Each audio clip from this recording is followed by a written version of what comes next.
বকলেঘাট ৰজপথৰ নৃশংস হত্যাকাণ্ড দেওৰে চিপৰাঙেৰে প্ৰহাৰ কৰি হত্যা কৰিলে ৯০ক। ঘটনাটো সংঘটিছে বকলীয়াঘাটৰ পৰা নীতি দূৰত্ব ৰজপথত।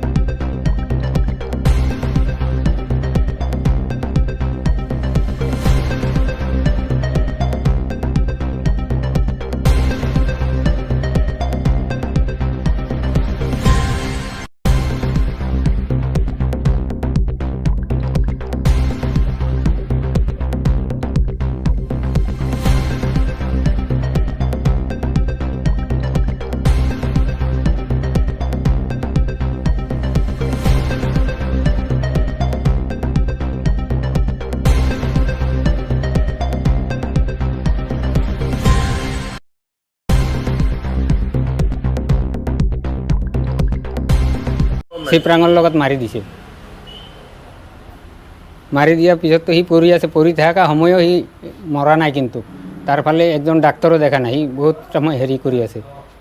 মই আজি ৰাতিপুৱাত গৈছোঁ, তাৰ মাটো কৈ আছে মৰিলে মৰক, আমি নাতিনী দুটা আছে, আমি নিজে পঢ়িব পাৰিম, এইটো মোৰ ফালে কৈছে ৰাতিপুৱা তাৰ ঘৰত যোৱা মতে। ছোৱালীগৰাকীৰ নাম কি? ছোৱালীৰ ঘৰ যোনে মৰিছে মায়া ৰাণী, ক'ত হৈছে ঘটনাটো? ৰাজাপাতাৰ তিনিআলি। এই ৰাতি 9টা বজাত।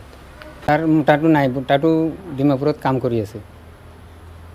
ওচৰতে তাৰ এটা বাইদেউ না কি হয়, সি আছিলে, সিও দেখিছে মাৰাটো, কিন্তু সি ওচৰৰ মানুহো মাতা নাই, সি আৰু কয় আমি ভয় লাগে, সি আমাৰ ফালে মাৰি দিলে। ওচৰৰ মানুহ মাতিলে, কিন্তু মানুহটো বাচিলে হয় চিপৰাং লগত। এতিয়া ঘটনাটো সিহঁতে বোলে ৰাতি কালি 9টা বজাত লৈ এতিয়া মাৰধৰ কৰি পেলাই চিপৰাং লগত মাৰি দিছে। মোৰ ভণ্টিক মাৰি দিয়ে পেলাই তাৰপিছত সিও কি কৰিছে, সিও পলাই গুচি গৈছিলে। গুচি যোৱাৰ পিছত তাৰপিছত আমাৰ ছাৰে যাই পেলাই ধৰি চৰি আনিলে। জনাৰ পিছত আমিও আহিলোঁ, অহাৰ পিছত দেখিছোঁ এনেকুৱা। কিন্তু গতিকে আমি চাই আছোঁ যে বস্তুটো যে যি মাৰিছে তাক, আমাৰ ভণ্টিক, সি মানে অনুৰোধ শাস্তি পাব লাগে। কিহৰ কাৰণে মাৰিব লগা হ'ল বা কিহৰ কাৰণে মাৰিছে? এতিয়া মোৰতো গম পোৱা নাই, মই জনামতে কালি মোবাইল ৰিচাৰ্জ লৈ পেলাই মাৰিছে। মই আৰু ইয়াৰ বিষয়ত মই নাজানো, কিন্তু মানে এনে জানামতে আগত শুনা পাইছোঁ, কিন্তু সদায় সিহঁতৰ ঘৰত কাজিয়া হয়। মদ খাই পেলাই, কিন্তু সিহঁতৰ ঘৰৰ সকলোৱে মদ খায়, পূৰা টেং হৈ থাকে ৰাতিপুৱা হ'লে মদ খায়, ৰাতি হ'লে।